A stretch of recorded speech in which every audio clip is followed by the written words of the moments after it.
53 ہجری کا پرشوب زمانہ ہے۔ باغیوں نے خلیفۃ المسلمین حضرت عثمان غنی رضی اللہ عنہ کے مکان کا محاصرہ کر لیا ہے۔ کسی شخص کو اندر جانے یا کھانے پینے کی کوئی چیز پہنچانے کی اجازت نہیں، لیکن مشہور صحابی حضرت عبداللہ رضی اللہ عنہ بن سلام کسی تدبیر سے امیر المومنین رضی اللہ عنہ کی خدمت میں پہنچ جاتے ہیں اور اس بات پر اظہار افسوس کرتے ہیں، لیکن پھر فرماتے ہیں میں نے آج رسول اللہ صلی اللہ علیہ وآلہ وسلم کی زیارت کی۔ آپ صلی اللہ علیہ وآلہ وسلم دریچے میں نمودار ہوئے اور فرمایا عثمان رضی اللہ عنہ، ان لوگوں نے ہمیں محصور کر لیا ہے۔ میں نے عرض کی ہاں یا رسول اللہ۔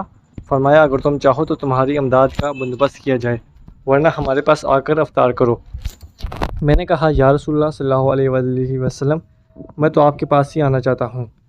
حضور صلی اللہ علیہ وآلہ وسلم نے پانی کا ایک اور ڈول لٹکایا، میں نے اس میں سے پیا اور اس کی ٹھنڈک میں اپنے دونوں شانوں کے درمیان اور سینے میں آپ تک محسوس کر رہا ہوں۔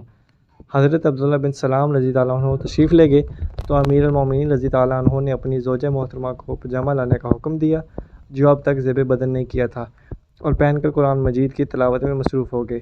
اس کے کچھ ہی دیر بعد باغی دیوار پھاند کر اندر آئے اور آپ رضی اللہ عنہ کو شہید کر دیا۔ یہ عصر کا وقت تھا اور جمعہ کا دن تھا۔